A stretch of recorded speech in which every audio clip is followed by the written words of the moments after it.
Hello and welcome to my new series where I review Yuri games and Yuri content, and I will tell you whether you should or should not consume them. When it comes to judging things, I will have 3 criteria.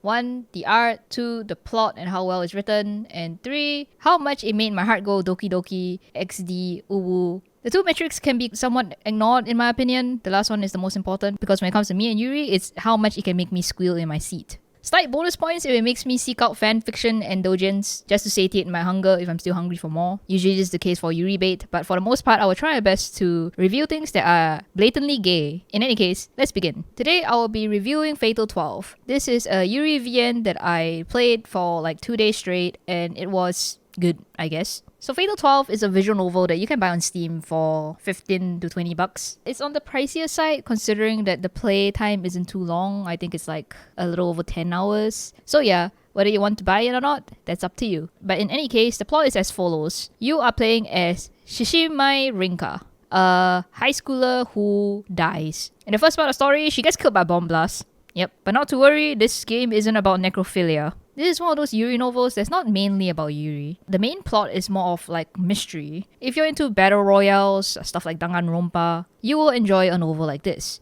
In fact, 90% of this novel is about the plot than the gay, which is actually something that I'll be taking points off for later. The story is pretty interesting. It's about 12 people who die at the same time, but then they're like transported to this like dream, other heavenly world where they meet a goddess called Parka that basically gives them this game where they have to find out 3 things about all of the other participants to eliminate them, and the last person standing, they get to get their deaths reversed. So you have like a cast of like 12 different people, and the goal is to find out everyone's 3 cards or information. The first info being their name, the second one being their cause of death, and the third one being their regret. Rinka actually doesn't have memory of how she died or what her regret is, so she kind of like goes on a journey to find out what the heck those are throughout the novel. We know she died from a bomb blast, but like she doesn't remember that. I won't spoil the plot or ending for you, but the love interest in this novel is this girl called Miharu. She's one of those boku girls where they like refer to themselves as boku, which is kind of cool, especially since she's like super feminine. You would think she's like otherwise. The localization for the game is pretty bad. Like I said that Miharu is a boku girl, but I think is that if you play in English, you wouldn't even know that. They also dropped the whole first name, last name thing that a lot of Japanese games and media use,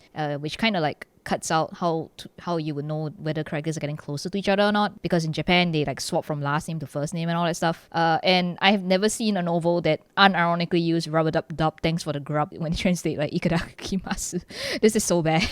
It's not very gay actually, this novel. Like, okay, so here's spoiler. If you don't want to hear it, just skip ahead to this timestamp. But basically Miharu is she's dead. Of course she's a part of the game. Her regret is actually the main character, because like, you know, she's gay.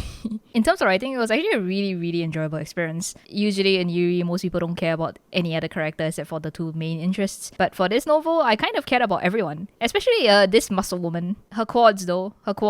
She has single-handedly carried the novel. She is so chaotic. She is so smart and she's so funny. You might be wondering what happens if 2 people try eliminating each other at the same time. The thing is, if 2 people try to eliminate each other at the same time, because both of them have each other's 3 cards, well, what happens is that their eliminations get cancelled and they can't eliminate each other for like the rest of the 12 weeks. Alright, I forgot to mention that the whole elimination thing happens over the course of 12 weeks. So that begs the question, what if everyone just chose to eliminate each other slowly one by one and they all can't eliminate each other anymore because of such a rule? And that's the thing that actually gets covered in the story, and that's something the main character wants to try because she thinks that this is the way that she and Miharu is going to be able to get out of this, well, both of them alive. I won't spoil what happens if you do that, but yeah, you'll find out in a novel if you read through the entire thing. Other notes is that if you're looking for bloody horror battle royales, this is not the novel for you. It's more emotional and character driven. And when characters get eliminated, they simply just disappear because, you know, they just return to being dead. Like their deaths get like reinstated and they die again. So yeah, in terms of the plot, I'd say it's great. In terms of how doki doki it was, I would have to give it like a 1, maybe a 2 max out of 5. And that's it. I still recommend playing it, though it was